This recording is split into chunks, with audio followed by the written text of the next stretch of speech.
Bueno, mis hermanos,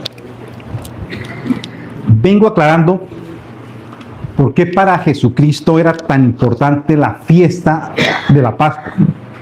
Según lo que hemos visto en el capítulo 2 de Juan, versículo 23, en la cual Jesús está en la fiesta de la Pascua después de haber limpiado el templo.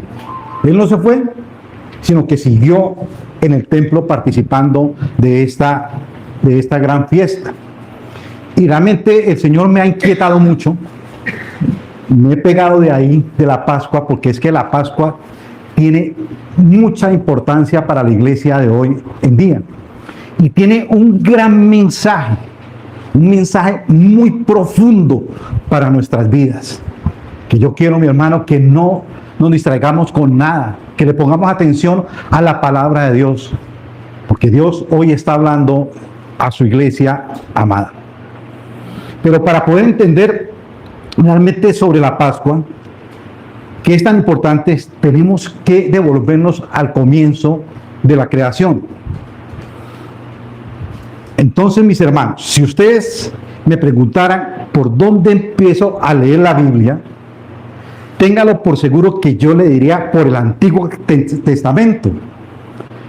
¿Por qué? Porque el Antiguo Testamento es tan enriquecedor, tan lleno del amor de Dios, que termina uno emocionándose con él, porque habla del amor de Dios realmente para su pueblo. Si usted entiende el Antiguo Testamento, seguro que va a entender el Nuevo Testamento, porque todo nace ¿desde qué? Desde un principio. Entonces empecemos. ¿Qué personaje es tan importante en la fiesta de la Pascua en la cual Jesús estaba participando? ¿Qué personaje? Pues era el Señor Jesucristo, el cual Juan dice: he aquí el Cordero de Dios que quita el pecado del mundo. ¿Cuál era el elemento más importante en la fiesta de los judíos, en la fiesta de la Pascua? El Cordero. ¿Sí? El Cordero en la cual ellos estaban participando ¿de qué? De esa cena. Pero vamos más atrás y quiero que miremos detenidamente este versículo, que es prácticamente el clave para desarrollar este precioso tema. Vamos a Primera de Juan 2:9. Perdón, Primera de Pedro 2:9. Pónganle cuidado a ese versículo. Primera de Pedro 2:9. Dice la palabra de Dios: mas vosotros sois linaje escogido, real sacerdocio, gente que santa, pueblo adquirido, para que anunciéis las virtudes de aquel que os ha llamado de las tinieblas a luz admirable. Aquí hay una palabra que me ha inquietado y que realmente para mí me hace muy, pero muy feliz. Es la palabra escogido, que significa bíblicamente apartar, consagrar y santificar. Pedro aquí le estaba hablando ¿a qué? A las iglesias, en la cual la conforman todos los verdaderos creyentes. Pedro estaba marcando una diferencia. Este grupo no era cualquiera al cual estaba hablando Pedro y al cual nos está hablando hoy a nosotros. Era de linaje. Y cuando hablo de linaje, hablo de qué? De descendientes de una persona. Y Jesús conforma esta descendencia. Entonces, quien sigue al Hijo de Dios estará en la línea de la genealogía del pueblo del Señor Jesús. Él es el Rey. Somos entonces hijos ¿de quién? Del Rey. ¿Usted se siente así? Como hijos del Rey de Reyes y del Señor de Señores. Pero mire lo que estaba diciendo Pedro aquí. Que ese pueblo iba a ser o que ya era. Según lo que está diciendo Pedro ahí, es que somos, sois, ¿sí? Hermano, y usted, vuelvo y digo, ¿lo cree que usted es realmente descendiente del Rey de Reyes y el Señor de Señores? Y si no solamente creer, sino también actuar de esa manera, como hijo de ¿qué? Del Rey. Porque usted lo puede creer, pero no actuar de la misma manera, como Dios manda que actuemos. Entonces, teniendo en cuenta esto, vamos ahora sí al comienzo. Pero mire cómo narra Juan este principio. Juan 1, versículo 1 al 3. Juan 1, versículo 1 al 3. Dice la palabra del Señor. En el principio era el Verbo. Y el Verbo que era Jesús, ¿era quién? Era con Dios. O sea, Jesús estaba con quién? Con Dios. ¿Y el Verbo era quién? Dios. O sea, Jesús era Dios.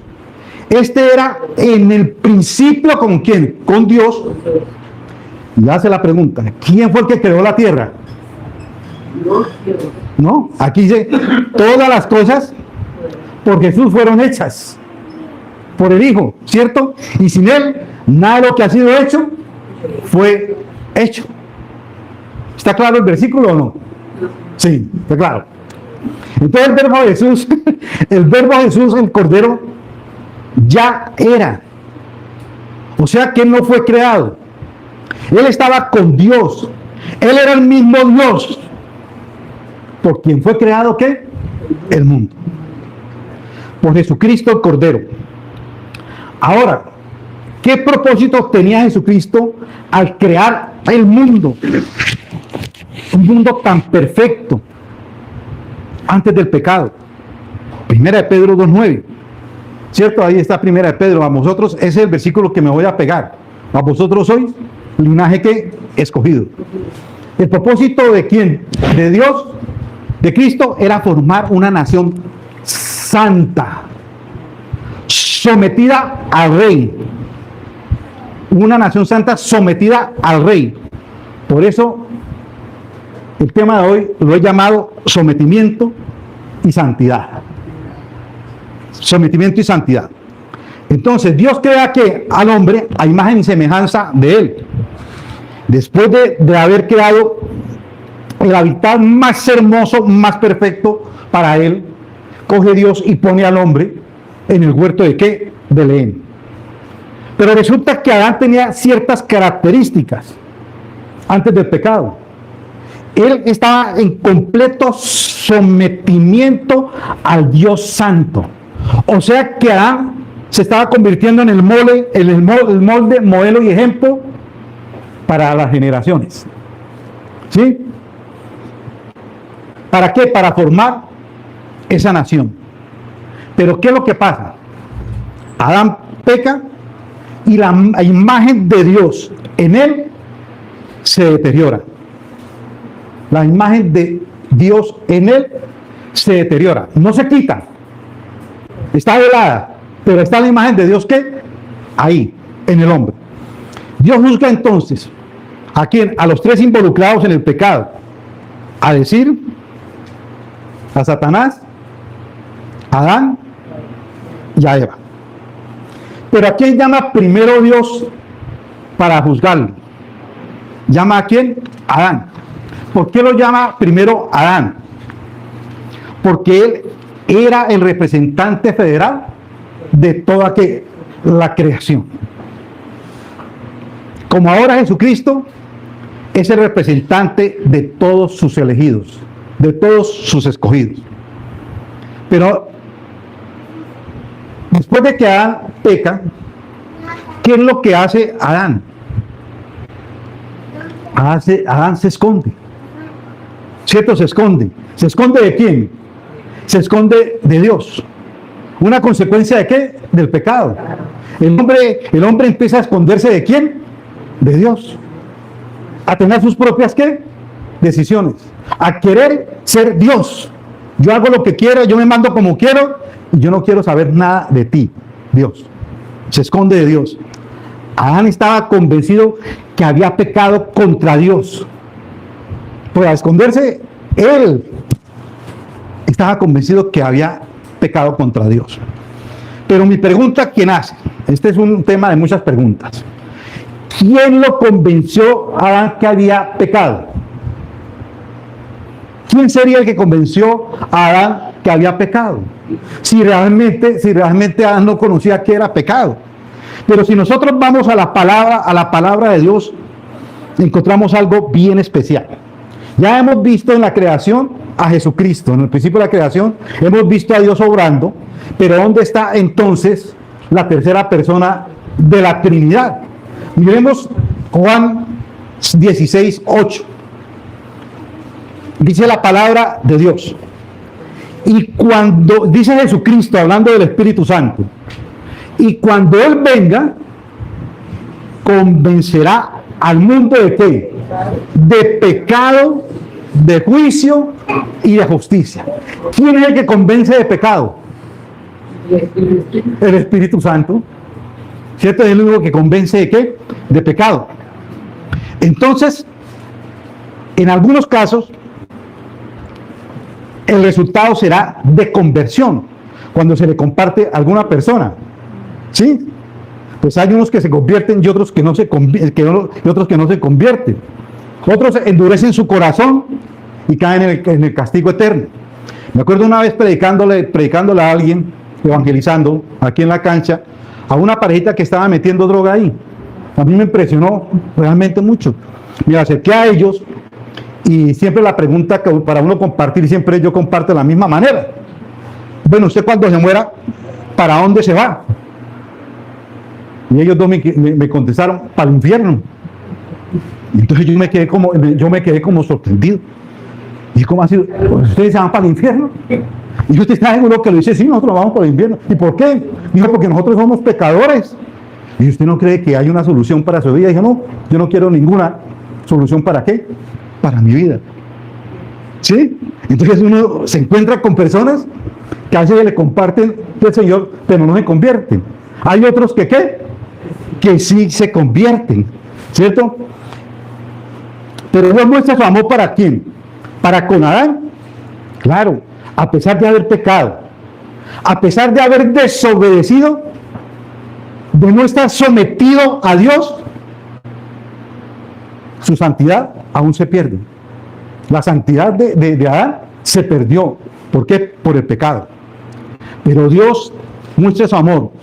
¿Y cómo muestra Dios su amor para con Adán? Adán peca. ¿Se acuerda que Adán se había cubierto con hojas de parra? Porque entró como que entró en vergüenza. ¿Qué hace Dios? Dice que Dios va y toma, según los historiadores, un cordero. Lo sacrifica y cubre. ¿Y viste a quién? A Adán con la piel de cordero.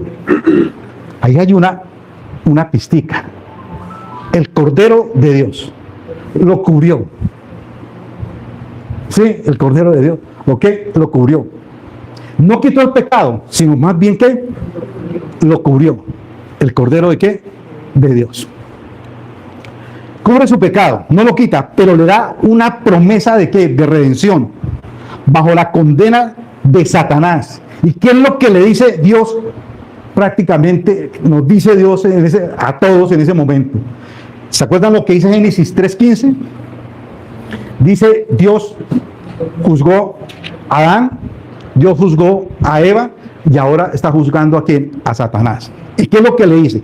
Y pondré enemistad. Le dice a quién? A la serpiente. Entre ti y la mujer. Entre tu simiente y la simiente suya. ¿Y qué dice? Esta te herirá en la cabeza y tú le herirás en el calcañar. ¿Quién iba a herir en el calcañar? A Jesús, la serpiente. ¿Y quién iba a herir en la cabeza a Satanás? Jesucristo. ¿Sí? Era una enemistad que prácticamente termina en la cruz del Calvario. La simiente de la mujer, Cristo, y la simiente de Satanás. Son dos familias espirituales que lucharán entre ellas. La del diablo siempre estará en contra de la simiente de Dios, pero la simiente de la mujer logrará la victoria final. Siempre se saldrá con la suya. aparte de la victoria de la simiente, el Cordero será entonces el restaurador. El Cordero será el acceso a la presencia divina y dejar al hombre en un santuario eterno y seguro. Y se glorificará cuando sus hijos son lo que según dice Romanos 8:29. Dice la palabra del Señor: porque a los que de antemano conoció, también que los predestinó a ser hechos que conforme a la imagen de su Hijo, para ser el primogénito entre muchos humanos. ¿Qué estaba haciendo Dios? Diciendo aquí que a través del Hijo se iba a recuperar la imagen, pero a todo el mundo, a los que había predestinado, no a todo el mundo, a través de Jesucristo solamente se recuperaría la imagen de Dios en el hombre. Hasta ahí vamos bien, pero sigamos entonces la historia y pregunto, ¿cuál fue la ofrenda de Abel? Según Génesis 4:4, y dice: y Abel trajo también de los primogénitos, el primero, de sus ovejas. ¿Qué trajo? De lo más gordo de ellos, lo más hermoso, lo más bello. ¿Para quién? Para nuestro Padre. ¿Y qué hace Dios? Dice la palabra de Dios: y miró Jehová con agrado a Abel y a su ofrenda. ¿Qué trajo? Un cordero. ¿Cuál fue el primer cordero? El que cubrió a Adán y Eva. Aquí está hablando de otro cordero que Abel le ofreció ¿a quién? Al Señor. Trajo que, según lo que dice ahí, el primogénito. Y primogénito significa supremacía. Primogénito, supremacía. Preeminencia. ¿Sí? De sus ovejas. De sus corderos, que es Cristo. Pero mire lo que dice Hebreos 11:4. Dice la palabra de Dios: por la fe, Abraham ofreció a Dios, por la fe, Abel ofreció a Dios, ¿qué? Un mejor sacrificio que Caín. ¿Y qué pasó con ese sacrificio? Dice la palabra de Dios: por lo cual alcanzó el testimonio de que ¿qué? De que él era justo delante de ¿quién? De Dios, dando testimonio de sus ofrendas, y por la fe, estando muerto, todavía ¿qué? Habla. Sí, en el Nuevo Testamento todavía hablan de ¿qué? De Abel, ¿no? Que fue una ofrenda. ¿Qué es lo que hizo justo Abel delante del Señor? El cordero, ¿cierto? La ofrenda, el cordero, el primogénito, lo más gordo, lo más precioso, ¿para qué? Al Señor. ¿Qué le estamos nosotros ofreciendo al Señor? Es que nace esa pregunta. ¿Le estamos dando lo mejor al Señor o lo que nos sobra? Si me sobra tiempo, voy a la iglesia. ¿Sí? Si esto, hago esto y aquello. ¿Para quién? Para Dios. Pero siempre a Dios lo estamos dejando de último, a un lado. ¿Qué es lo que está reclamando Dios del pueblo, según la nación santa? Que sea lo mejor, lo excelente, el mejor del tiempo, el mejor de todo. Pero el trabajo nos quita. ¿De qué? De estar en la presencia de Dios. ¿Qué cosa nos quita de estar en la presencia de Dios? Por eso es que Dios miró con agrado ¿a quién? A Abel. Y le dijo: Abel, por hacer esto tú eres justo. ¿Delante de qué? De mí. Tú eres justo delante de mí. Entonces, fue el más excelente sacrificio, de acuerdo a lo designado por Dios, demostrando que Él hizo este sacrificio. ¿Por qué? Por fe. Porque entendió que Él se podía acercar a Dios a través de un sacrificio de la sangre del mejor de sus corderos. Una víctima que inocente y sin defecto. Su ofrenda fue la manifestación exteriorizada de su fe interna, mostrando su reverencia, mostrando su humildad, mostrando su sinceridad, que es una característica de ¿qué? De santidad. Cuando usted vive eso, usted se está santificando delante de Dios. Santidad y obediencia o sometimiento ¿a quién? Al Señor, al Rey. ¿Sí? ¿Sometimiento a quién? Al Rey de Reyes. El hombre necesita una solución. Porque Dios no va a desistir en formar un pueblo exclusivo. De primera de Pedro 2:9. El pueblo necesita ser redimido. ¿Y redimido de qué? De la esclavitud del pecado. Y hacerlo suyo. El pueblo redimido por Dios es el pueblo del reino de Dios. Es el pueblo del reino de Dios. Aún en la caída, la gracia de Dios permite que el mundo continúe, el cual el hombre puede vivir y multiplicarse, porque eso fue la orden que Dios le dio a Adán y Eva: fructificar y multiplicaos.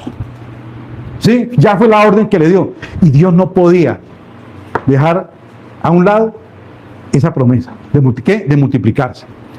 Aquí se vislumbró entonces el propósito divino de redimir a un pueblo para que sea el pueblo suyo. Para este propósito, Dios hace un pacto muy grande, que es el pacto más increíble que Dios hace para redimir al pueblo. ¿Y lo hace con quién? Con Abraham. Los capítulos 12 hasta el capítulo 22 hay un tema muy principal, que es una promesa, descrita como un pacto. Este pacto no necesita del consentimiento mutuo entre iguales. No es entre iguales. Es un pacto de nobleza, un acto de gracia de un Dios, y cualquier cláusula de ese pacto, el involucrado, o sea, en este caso, el hombre, debe someterse a ese pacto. Debe someterse a ese pacto.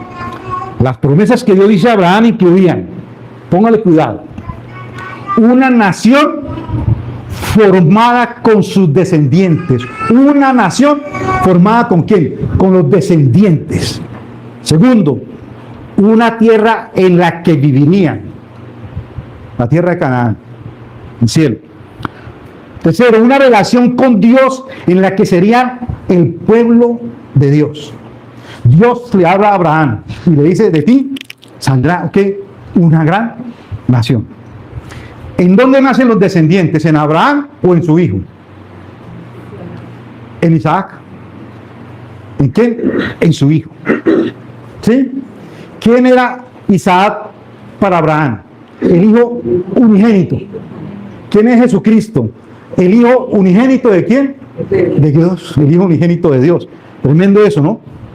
Tremendo eso. ¿Qué es lo que hace, con lo que dice Dios a Abraham? Ve, Abraham, yo te voy a dar una descendencia grande, una nación grande, un pueblo escogido, pero salga ahí al cielo y cuenta las estrellas, a ver si puedes contarlas, es lo que le dice Dios. Me imagino ese cielo lleno de... A ver, Abraham, cuéntelas. No, Abraham no pudo contarlas. Sería una nación, pero algo grandísimo, espectacular. Entonces, dice así: yo daré. Nace Isaac. ¿Y qué le dice Dios a Abraham? ¿Sí? ¿Qué? El unigénito. El unigénito. ¿Qué hace Abraham? ¿Va? ¿Se somete a quién? Al rey. Y uno que le somete es una persona santa, ¿cierto? Está viviendo en qué? En santidad. Obedece. Va a que Abraham y coge a su hijo. Se lo lleva al monte Moriah. ¿Sí? Allá lo ponen. Decidido el hombre Abraham. Decidido Abraham. Tenía mucha fe. ¿En quién? En Dios. ¿Qué es lo que nos pide Dios a nosotros? Fe, sometimiento. ¿Sí? Fe y sometimiento. ¿Fe a qué? A la palabra. ¿Pero usted obedece la palabra de Dios? Y ahí está la palabra del Señor. ¿Para quién es? ¿Para su vecino? ¿Para quién es? ¿Para usted? ¿Para cada uno de qué? De nosotros. Entonces, Abraham lo pone allá, levanta su mano decidido. Y cuando aparece Abraham, ¡un momentico! Abraham, no, quieto, quietico. Y Abraham voltea a mirar, ¿y qué es lo que ve? El Cordero. ¿Que representaba a quién? ¿A Cristo qué? Más adelante. El Cordero sí fue sacrificado, pero Isaac no fue sacrificado. ¿Qué pasaría si Abraham hubiera sacrificado a Isaac? Hoy ya no había descendencia. ¿De un pueblo de qué? De Dios. Porque era el primer hijo. ¿Que quién? Que tendría Sara para una descendencia. O sea que si era escogido, una descendencia. ¿A través de qué? De Isaac. Porque podía haber tenido hijos a través del otro hijo de quién? De Abraham. De Agar. De Agar. Pero era de la descendencia de quién? De Sara. Tenía que ser de la esposa, ¿cierto? De ella, no de otra, ¿cierto? Era de ella, tremendo, ¿no? Tenía que ser de ella. Entonces coge el cordero, lo sacrifica y sigamos la historia. Entonces, esta relación del pacto consistía en ser llamados pueblo de Dios bajo la promesa hecha a quién? A Abraham, a Isaac y a Jacob, que es la base de la relación con todo el pueblo de Dios. Pero ¿qué es el reino de Dios? Es la pregunta. Lo mejor de esta idea, para entenderlo, es hablando de la relación entre súbditos y un rey. Un rey tiene que tener súbditos, ¿sí o no? Para que exista un reino, tiene que haber un rey que reina, un pueblo que es gobernado y una esfera donde este reinado es reconocido como efectivo. ¿Qué tal a usted le parece un reinado sin rey? No hay, ¿cierto? No hay. Dicho de otro modo, el reino de Dios, primero, es el pueblo de Dios. El reino de Dios, cuando se nombra el reino de Dios, es el pueblo de Dios. Segundo, en el lugar de Dios, ¿sí? Y tercero, bajo el gobierno de Dios. Esta idea básica se trabaja a lo largo de toda la Escritura. ¿Sí? De toda la Escritura. Viene el pueblo de Dios, nosotros somos el pueblo de Dios, en el lugar de Dios. ¿Y qué? Y bajo el gobierno de Dios. ¿Bajo la soberanía de quién? De Dios. Primero, veamos el reino de Dios en el jardín del Edén. En aquel lugar, Adán y Eva vivían en obediencia, sometidos voluntariamente a la palabra de Dios y a su reinado.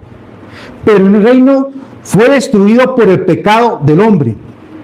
Y desde ese momento, la Biblia habla de la restauración de un pueblo para que sea súbdito voluntario del perfecto reino de Dios. De ahí se empieza a hablar, ¿cierto? De una restauración de qué? De un pueblo. Entonces, teniendo en cuenta esto, miremos la promesa de Dios para Abraham. ¿Se acuerdan Génesis 12:2? Dice, y haré de ti ¿qué? Haré de ti, Abraham, una nación grande. ¿Y qué dice? Y te bendeciré y engrandeceré tu nombre y serás ¿qué? Bendición, y serás bendición. ¿De dónde estaría esta nación? De los lomos de qué? De Abraham, de Isaac. ¿Sí? ¿Sabía esa nación? ¿Solamente de quién? De... Yo me hago una pregunta, ¿había otro hombre en la cual podía nacer otra nación? Cuando estaba Abraham había más hombres, pero solamente era él, de una descendencia, de él escogido. Dios le prometió a Abraham que sus descendientes, o sea, el pueblo de Dios, poseerían que la tierra prometida, o sea, el lugar de Dios, y serían que el pueblo de Dios, ¿bajo quién? Bajo la autoridad del gobierno de Dios. ¿Sí? El proceso fue llevado a esa situación, tomando la forma de un acto de ¿qué? De redención. Dios redime a Israel cuando lo rescató de la cautividad de Egipto. Mis hermanos, como creyentes sabemos que la historia de Israel no es una historia desordenada, ni de acontecimientos regidos por el azar, porque Dios no obra al azar, ni obra con un plan B. Él ya antes de la fundación del mundo, ya estaba todo ¿qué? Decretado. Ya estaba todo dicho. Esta historia está gobernada por el propósito de ¿quién? De Dios. ¿Y cuál es el propósito? ¿Se acuerdan? Primera de Pedro 2:9, de formar ¿qué? Vosotros hoy, ¿qué? Una nación santa, elegida. ¿Por quién? Por Dios. Este propósito involucra tanto la revelación de la salvación como el camino de la salvación. Como Dios es el Señor y la salvación tiene como fin traer a los pecadores al reino de Dios, entonces la historia es de salvación. ¿Para qué? Para los elegidos de Dios. Abraham, vamos entonces a hablar de Abraham y los patriarcas y del reino prometido. Entonces, el aspecto más importante de la historia de Abraham es el pacto que Dios prometió a quien Abraham, afirmándolo con ¿qué? Con una promesa. Y esa promesa contiene tres elementos muy importantes. Tres elementos. Los descendientes de Abraham se convertirían en ¿qué? En una gran nación. Promesa. Tres puntos importantes. Los descendientes de Abraham se convertirían en una gran promesa. Génesis 12:2. Y haré de ti una nación grande. Segundo, esos descendientes poseerían ¿qué? La tierra. Génesis 12:7. A tu descendencia daré a una descendencia especial. No a todos. A la descendencia de ¿quién? De Abraham. ¿Daría qué? Una tierra. Tercero, esos descendientes serían el pueblo de ¿qué? De Dios. Según lo que dice Génesis 17, versículo 2, y pondré mi pacto, le dice Abraham, entre mí y ti. ¿Y qué dice? Y te multiplicaré en gran manera. Versículo 8. Y te daré a ti y a tu descendencia, después de ti, la tierra que moras. Toda la tierra de Canaán, en edad perpetua, y seré ¿qué? El Dios de ellos. ¿Quién es tu Dios? Dios. Pero le obedecemos a Dios. Nos sometemos al rey. Ese es ahí el problema. Entonces, ¿qué pasa? Nace Isaac, el hijo de la promesa. ¿Y por qué la orden de Dios de sacrificar a Isaac? Esto muestra que Abraham no solo era obediente a Dios, él creía en las promesas específicas de Dios, lo creía, tenía fe, certeza, tenía convicción. Abraham fue animado por esa promesa, y tampoco perdió la fe cuando murió Sara, su esposa. Y esta es una característica que tiene que ver con el pueblo de ¿qué? De Dios. La fe nunca se va a perder. Si somos del pueblo de Dios, nos apegamos a las promesas de ¿quién? De Dios. Y se tienen que volver una realidad, un vivir, una pasión para mí, una certeza de que sí, la promesa de Dios se va a cumplir en nuestras vidas. Entonces, ¿por qué cuando pasamos por circunstancias, nuestra fe decae? La pregunta, ¿por qué cae nuestra fe? Si Dios está prometiendo que nosotros somos hijos del Rey de Reyes y el Señor de Señor. ¿Usted ha visto de pronto al hijo del príncipe Carlos aguantar hambre? ¿Y Dios no es más grande que el rey Juan Carlos? ¿Y será que Dios se va a poner a aguantar hambre? Si usted está seguro, no. Dios va a suplir. Entonces, dice que los hijos de Isaac, Esaú y Jacob fueron objeto de ¿qué? De la soberana elección de Dios. De la soberana elección de qué? De Dios. Isaac, Jacob, fue elección de quién? De Dios. Y mire esto, ¿a quién escogió? Aquí pasa una cosa rara. ¿A quién escogió Dios como principal entre esos hermanos? Al más joven. ¿Que fue quién? Jacob. Eso fue una elección antinatural, porque fue elegido en lugar del mayor para continuar la línea de qué? Del pacto. ¿Y sabe quién era Jacob? Jacob no fue nada bueno. No era una buena ¿qué? Persona. Fue un tramposo. ¿Sí? Jacob fue ¿qué? Un tramposo. ¿Quién lo dirá? ¿Y este man sí será elegido? ¿Este man sí vendrá de la descendencia realmente de Abraham? Pues al mirarlo diría uno, pues no. Pero fue decisión de ¿qué? De Dios. Era justamente lo contrario. Su elección no se basó en los méritos previstos por Dios, pero Jacob se convirtió por la gracia de Dios y llegó a ser ¿qué? El padre del pueblo del pacto. Tremendo lo que hace ¿qué? Lo que hace Dios. O sea que Dios hace lo que Él quiere, no lo que a nosotros nos parece. ¿Sí? Mis pensamientos no son vuestros pensamientos, dice Dios, ¿en qué? En su palabra, ni mis caminos son vuestros caminos. Y muchas veces nosotros erramos en pensar a nuestra manera, y no como piensa ¿qué? No como piensa Dios. Pero ¿qué caracterizaba a estos hombres? El sometimiento a Dios y vivir en santidad. Características que identificarían al pueblo de ¿qué? De Dios.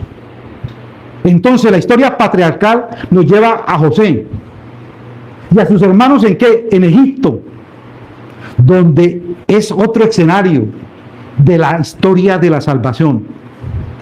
Ahora el pueblo de Dios era prisionero de un cruel monarca, el faraón. Esto parece, mis hermanos, contradecir las promesas de ¿quién? De Dios. ¿Cómo mi pueblo va a ser cautivo? ¿Cómo mi pueblo va a ser ¿qué? Esclavo? Pero aquí, mis hermanos, es donde se comienza a reunir algunas piezas de este rompecabezas.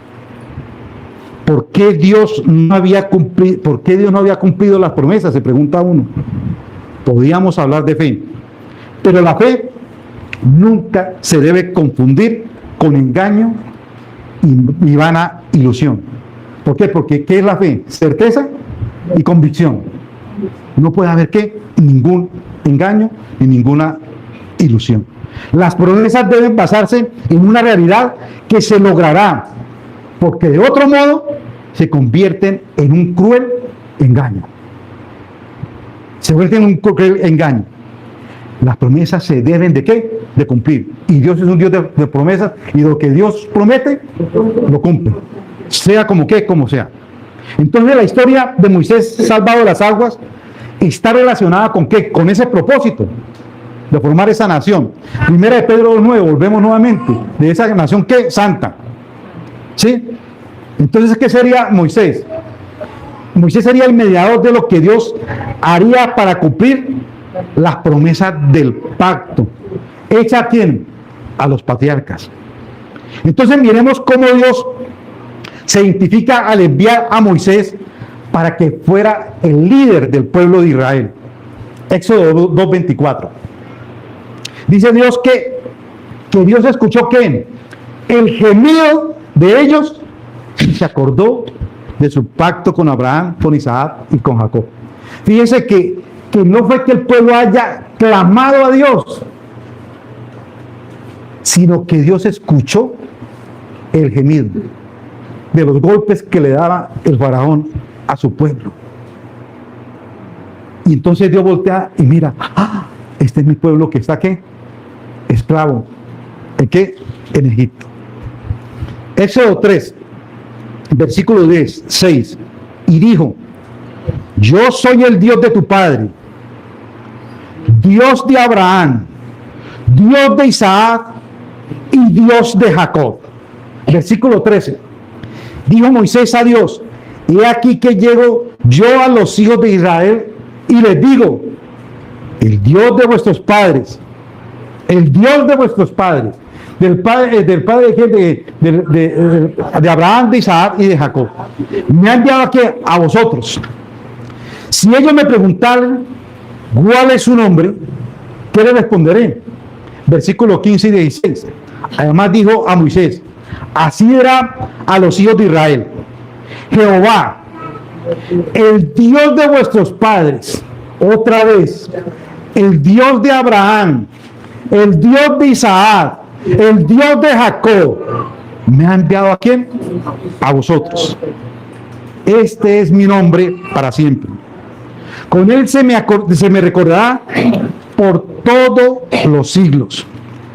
Ve y reúne a los ancianos de Israel y diles, Jehová, otra vez, el Dios de vuestros padres, el Dios de Abraham, el Dios de Isaac, el Dios de Jacob, me apareció diciendo, en verdad os he visitado y he visto lo que os hacen en qué, en Egipto. Yo he visto lo que le hacen realmente en Egipto. Entonces, mis hermanos, ¿cómo es que se identifica a Dios aquí? Como el Dios de sus padres, de Abraham, de Isaac y de Jacob. Dios sigue siendo fiel al pacto que había realizado con quién, con Abraham. Y este nombre se traduce como Señor, Padre, Señor, Padre. Éxodo 6:7. Os tomaré como mi pueblo y sabréis que yo soy ¿qué? Jehová, el Señor, el Padre, vuestro Dios. Israel estaba ¿qué? En esclavitud y Dios actuaría gracias a ¿qué? Al pacto para liberar ¿a quién? A los hijos de ¿qué? A los hijos de Jacob. Pero Faraón era un cruel tirano y rehusó dejar libre al pueblo. Entonces Dios entra ¿qué? En acción.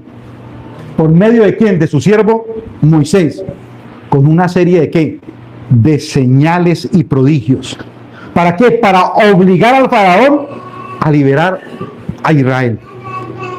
Cada plaga que Dios mandó infligida fue una demostración del poder superior de Jehová sobre Egipto y de sus dioses. Y la plaga final estaba asociada con un cuadro redentor de Israel que nunca se olvidaría.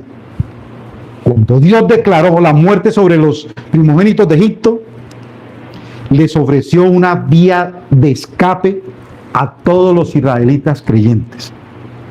El sacrificio de ¿qué? Del cordero. En ese momento, cuando se reunieron ellos, que mataron el cordero y la sangre la pusieron en los dinteles de la puerta, embarcar con su sangre los marcos de la puerta haría que el ángel de la muerte pasaría de largo de sus casas. La redención entonces de los primogénitos israelitas durante la Pascua judía se sumó al escape de Egipto. Y de ese modo, el cuadro redentor se extendió a todo Israel. El efecto de la 10ª plaga sobre Faraón fue para obligarlo finalmente a liberar ¿qué? Al pueblo. Hasta ese momento, su corazón seguía endurecido el del faraón, e inclusive después dudó y persiguió a los fugitivos hasta el Mar Rojo. Pero déjeme decirle, mi hermano, que la Pascua en ese momento tenía unos grandes elementos muy significativos para el pueblo hebreo y aún para nuestros días. Uno de los elementos primordiales eran los panes sin levadura y las hierbas amargas, como dice Éxodo 12:8. Aquella noche comerán la carne asada al fuego y panes que sin levadura. ¿Con qué? Con hierbas amargas lo comerán. Y Lucas 22:19 nos dice, y Jesús tomó el pan, ¿sí? Y dio gracias, y lo partió, y les dio, diciendo, este es mi cuerpo que por vosotros he dado. Hacer esto en memoria de mí. El pan sin levadura es señal de santidad que Dios exige a quién, a su iglesia. El pan sin levadura. Miremos la palabra que nos quiere decir: haced en memoria. Esto es un mandato el cual debemos nosotros de obedecer. ¿Por qué? Por amor. El término recordar proviene de cordía, que significa corazón. No solo se trata de tenerlo en la memoria de la mente, sino tenerlo ¿qué? En el corazón, en el centro de los sentimientos de los afectos. Tenemos que tenerlo ¿en dónde? En el corazón, no solamente aquí. Cuando lo tengo en el corazón lo vivo, lo palpo, lo obedezco, me apasiono con esto. Así nosotros debemos recordar a quién, al Salvador, sus sufrimientos, su muerte, su resurrección, su glorificación. ¿Y hacerlo hasta cuándo? Hasta que Él venga. Así que celebramos la fiesta, porque nuestra Pascua, que es Cristo, ya fue sacrificada ¿por quién? Por nosotros. Ya fue sacrificada ¿por quién? Por nosotros. Los panes sin levadura, hermanos, entonces es una fiesta de santidad. Es una fiesta solemne, declarada ¿por quién? Por Dios. Éxodo 12, del 15 al 16.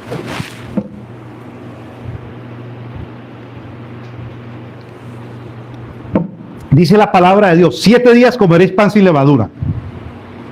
¿Por qué celebramos nosotros la Santa Cena cada 8 días?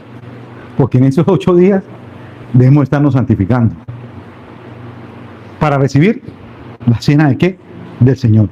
Y así el primer día haréis que no haya levadura en vuestras casas, porque cualquiera que comiere leudado, desde el primer día hasta el séptimo, será que cortado del pueblo de Israel. Ya no pertenecerá ¿qué? Al pueblo de Israel. El primer día hará santa ¿qué? Convocación. Y asimismo en el séptimo día tendréis que una santa convocación. Ese día, ¿qué se hará? En el día que Dios convoca. ¿Qué dice la palabra de Dios? Dice que ninguna obra se hará en ellos, en el séptimo día. Es un día dedicado ¿a quién? A Dios. Al Señor completamente. Excepto solamente que preparéis lo que cada cual haya de qué, de comer. Por eso nosotros procuramos en el día del Señor guardarlo todo el día. ¿Para quién? Para Él. Es lo que hacemos en la iglesia. Después que nosotros hacemos el culto, nos reunimos a participar de la comida física. Después tenemos la confesión de fe, después tenemos un curso de liderazgo y tan preciosos los que se quedan hasta las 6 de la tarde guardando el día de qué, del Señor, porque es el día que Él escogió ¿para qué? Para sí. La limpieza de la casa debía de ser sacada toda levadura, era total. 8 días duraba la fiesta. Los panes que se comían debían de ser sin leudar. Si se transgredía, era penado con la misma muerte. Era una fiesta de la santidad. ¿En honor a quién? En honor al Señor. Panes sin levadura. Era el único pan que se permitía comer en esa semana. Y esto contiene, hermanos, una lección muy espiritual.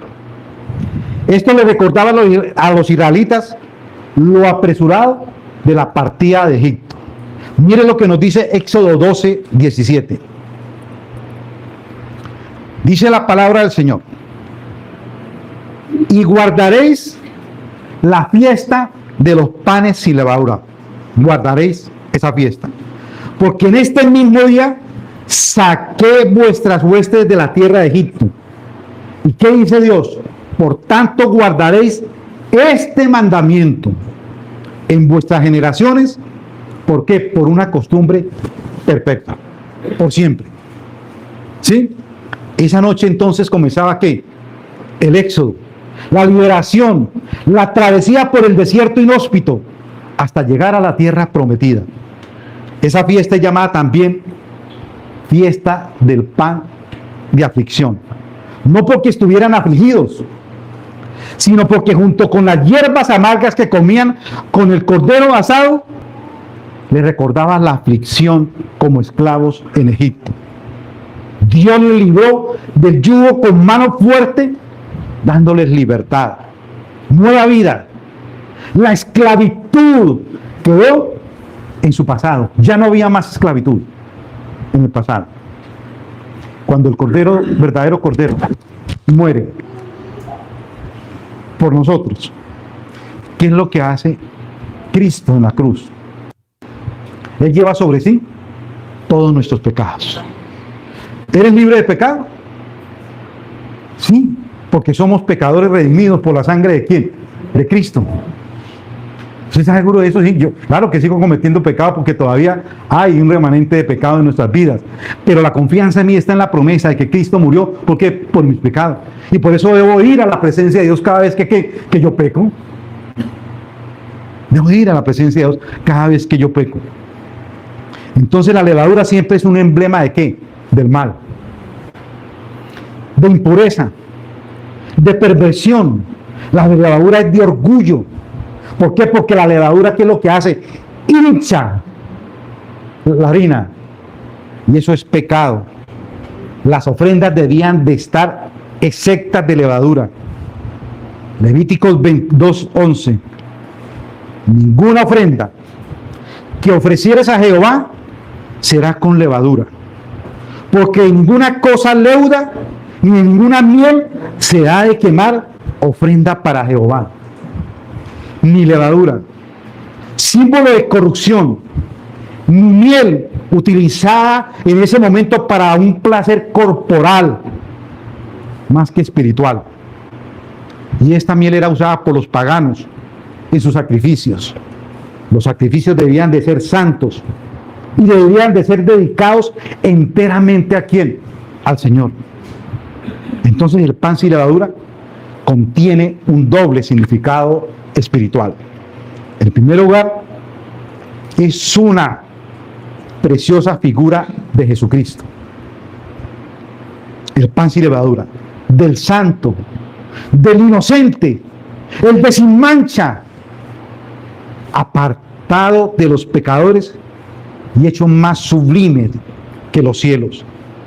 Santo es su nacimiento, santo es su vida, santo es sin mancha en su muerte, apartado de los pecadores en su sepultura y hecho más sublime que los cielos en su resurrección. En todo, Cristo fue perfecto. El Cordero perfecto. Esta es entonces la fiesta de los panes sin levadura. Las fiestas eran pasadas por el fuego. Se ofrendaba una harina amasada con aceite. Que el aceite, ¿qué es lo que vislumbraba? Una vida santa, una vida pura, impregnada íntimamente por la unción del Espíritu Santo. El óleo divino. Mientras que la levadura habla de orgullo, envanecimiento, manifestaciones carnales. El pan sin levadura nos habla de qué? De sinceridad. El pan sin levadura nos habla de verdad. El pan sin levadura nos habla de pureza. El pan sin levadura nos habla de modestia. ¿Nos habla de qué? De humildad, mis hermanos. Primera de Corintios 5:8. Pan sin levadura, de sinceridad y verdad. ¿Y qué es lo que dijo Jesús? Aprended de mí, que soy manso y humilde de corazón. Entonces, mis hermanos, y la Pascua es la figura positiva del Cordero de Dios sacrificado por nosotros. Los panes sin levadura lo son de la vida única, sin igual, de aquel que no conoció pecado, mis hermanos, de aquel que no conoció pecado. Si la levadura habla de corrupción, el pan sin levadura nos habla de aquel que, habiendo consumado la obra de redención en la cruz, fue sepultado juntamente en el día de la fiesta, en ese mismo día, el día de la fiesta de los panes sin levadura, el día de la Pascua, fue que fue sacrificado el Señor Jesucristo. Ese mismo día. Hechos 2 del 26 al 28. ¿Y qué dice? Por lo cual mi corazón se alegró y se gozó mi lengua. Y aún mi alma, mi carne descansará en esperanza. ¿Por qué? Porque no dejarás mi alma en el Hades, ni permitirás que su santo vea que corrupción. Entonces, esta fiesta es un tipo de sepultura de Cristo, de oscuridad, de muerte, escondido en el corazón de la tierra, esperando el día glorioso de una resurrección triunfante. Hermanos, la vida cristiana debe de impregnarse como una fiesta. Y esta fiesta deberá ser vivida. ¿Y cómo debe ser vivida? Sin levadura. Debe ser vivida ¿en qué? En santidad. Debe ser vivida en pureza. Debe ser vivida lejos de la corrupción y lejos de la contaminación. Pablo dice, no en la vieja levadura de malicia y de maldad, sino en los panes sin levadura, de sinceridad, de verdad. El pueblo de Dios entonces debe de ser santo, porque su llamamiento es santo.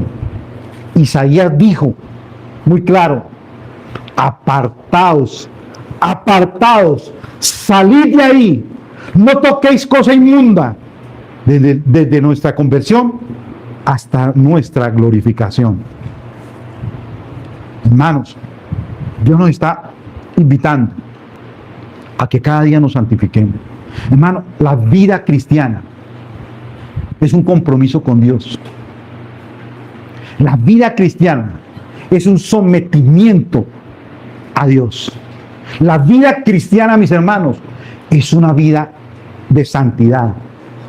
Todos los días debemos de santificarse. ¿Delante de quién? De Dios. Todos los días debemos de santificarnos delante de Dios. Mi querido amigo, tú que me estás escuchando, el Evangelio se trata de una mala noticia.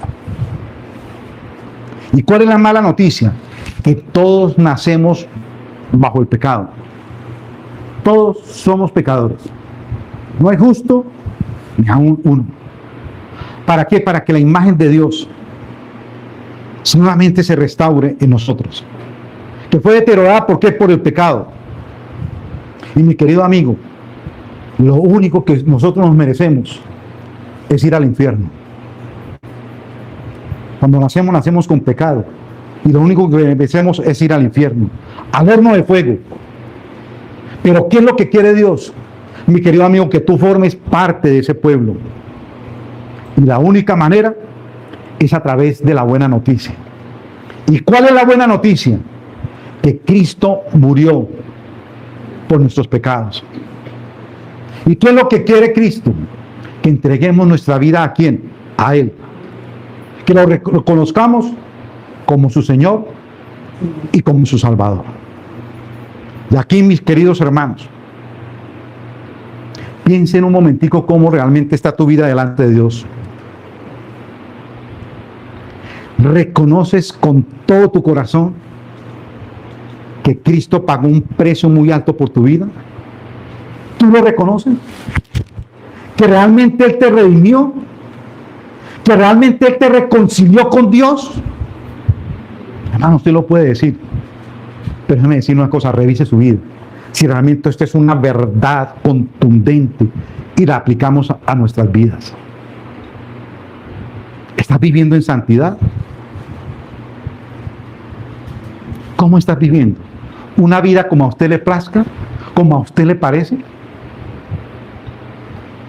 Es que usted no se santifica viniendo a la iglesia. Usted se santifica, ¿sabe cómo? Leyendo la palabra de Dios y aplicándola ¿a qué? A su vida. Por la obra del Espíritu Santo en nosotros. Hermano, qué vergüenza. Qué vergüenza, mi hermano. Que usted diga, no, es que yo asisto a la iglesia Ciudad de Dios. Hermano, ¿cómo eres tú como vecino? Los vecinos me identifican a mí como cristiano, como el pastor. ¿Usted qué tal que yo ponga aquí música de ranchera, música de esa? Y esos son los cristianos. Pastor, que lo pasen borracheras, que lo pasen mentiras, haciendo lo que a mí me parece. Hermano, eso es una vergüenza. Eso es una vergüenza, mi hermano. Usted está haciendo quedar mal a Dios. Un cristiano se identifica. Y se identifica porque ven la santidad en quién, en él, en su manera de hablar, en su manera de ver, en su manera de pensar, en su manera de actuar. Eres diferente porque eres escogido por quién, por Dios, por el santo. Sé santo porque yo soy santo. Compórtese como un verdadero cristiano, como un verdadero escogido por Dios, como esa nación santa, como dice Dios en su palabra, como ese pueblo escogido por Él, para que usted anuncie las virtudes de aquel que te sacó de las tinieblas, ¿a quién? A luz. Si es que nosotros no anunciamos las virtudes, es porque usted no está convencido que usted es salvo. Porque si usted viviera, tenga seguridad de salvación, usted predica a tiempo y a destiempo, habla de Dios a tiempo y a destiempo. Todo su hablar está puesto en Dios. El que te odia le dice te amo, porque Cristo te ama, porque eres un pecador.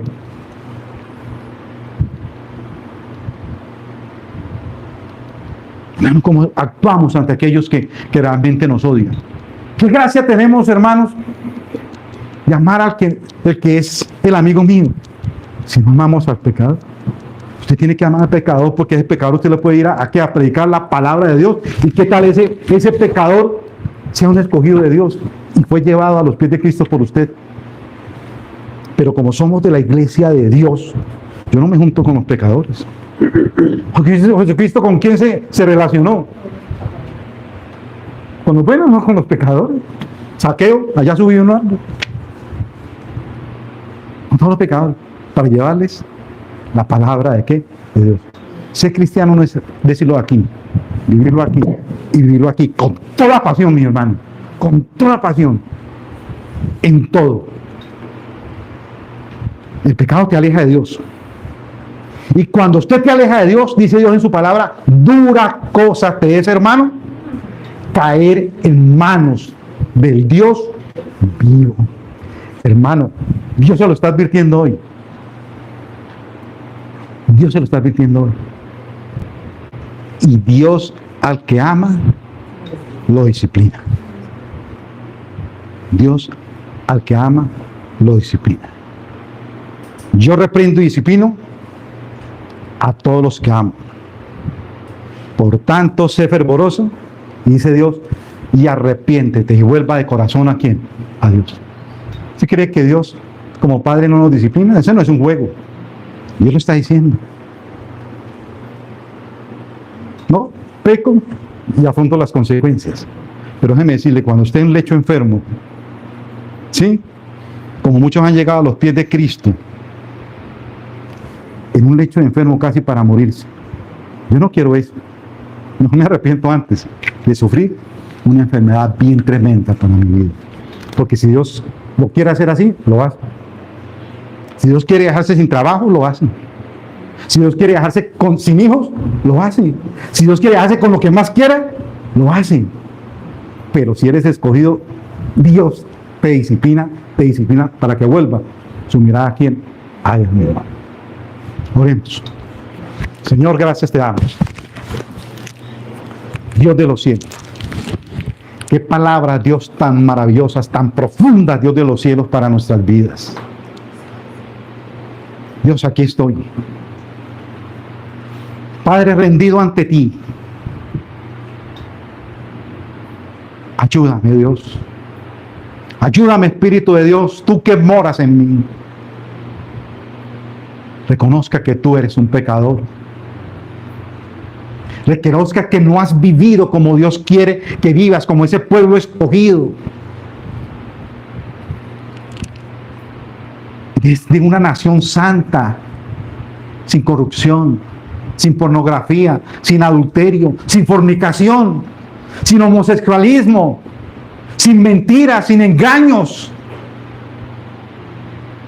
Esa es la nación que Dios quiere formar. Arrepiéntate y vuélvate de corazón a Él. No es remordimiento, porque el remordimiento te lleva nuevamente a pecar. El arrepentimiento es un odio hacia el pecado. No volver a pecar.